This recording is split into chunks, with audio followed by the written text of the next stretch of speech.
My dear brethren in Christ Jesus, in today's Gospel, Jesus spoke comforting words to his hearers. Here, the hearers are some Jews. Some Jews believed in Jesus, but their faith is feeble. They are at the beginning stage of their faith. So Jesus wanted to strengthen, deepen up their faith. So in today's Gospel, Jesus spoke about two important things about his disciples. The first thing, those who keep my word, those who hear my word and continue in it, they are my disciple. Jesus said this because there are many who heard his word, but they are all not his disciples. During his ministry, many heard his words by accident. Many heard his words out of curiosity, and some heard his words out of love to learn, study more. So all those were not his disciples. Jesus clearly says, those who hear my word and make a room in his heart to generate his faith, they are my disciple.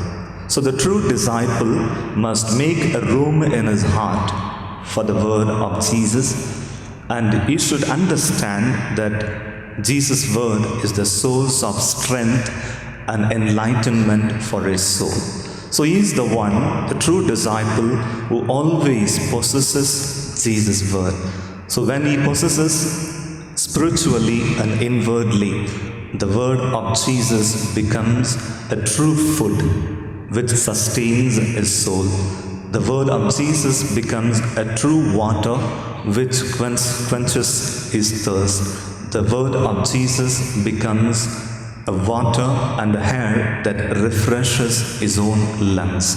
That means the true disciple must live in Christ and Christ must live in him.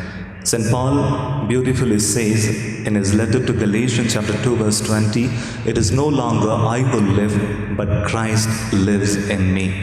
The life that I am living in flesh, it is by the faith that I have in the Son of God.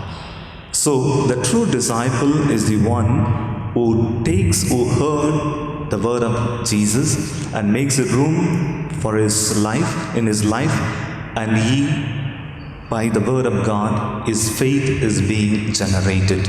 So he is the true disciple. And the second quality or the promise that Jesus is telling about his disciple, one who listens to his word and lives according to that word, and he will come to know the truth. What is the truth that Jesus is speaking about? The truth that we all are created in the image and likeness of God. The truth that we are all children of God forever.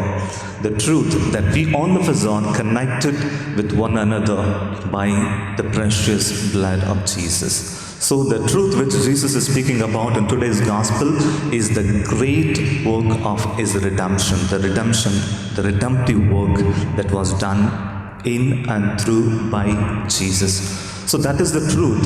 When we completely abide in the Word of God, if we completely abide in the words of Jesus, then Jesus will reveal to us the truth. The truth is all about his redemptive work in our life, in our personal life. So not only he says that you will know the truth, that truth will set you free. If you reflect deeply about this word, the death of Jesus sets us free from all the penalty of sin, all the powers and authority of sin. The body of Jesus sets us free from all immortality, all mortality. And the blood of Jesus sets us free from all kinds of slavery to sin. And his word completely sets us free from all ignorances, from all darknesses. The gracious presence of Jesus sets us free from all fear and confusion. So when we abide in His Word, and Jesus will strengthen us in our faith, and that faith will lead us to understand that we all of us are redeemed by the precious blood of Jesus, and that understanding will lead us to set us free from all the clutches of evil and Satan. That's what Jesus is talking about in today's gospel. And in the first reading, we have a great example for that. There are three holy persons, Shadrach, Meshach, and Abednego. All those three believed in God's word, and they have made a room in their life for that word, and they followed that word of God, and through that, by following up, their faith was strengthened up. That's why they were ready to give up their life for that word. And through that, following up the word, their faith is strengthened. Through that, they could able to understand that they are children of God. They were created in the image and likeness of God, and they had complete trust in the providence of God that He would save them. So that faith saved, delivered them from all the powers of evil. So my dear brethren, as we reflected today's reading, we need to abide in word of Jesus, and He will generate our faith, He will strengthen up our faith, and that faith will lead us to understand that we all of us are redeemed by His precious blood, and that truth will set us free from all the clutches of evil, from all the powers of Satan, from all the powers of worldly things. So let us pray for this grace during this Eucharistic celebration.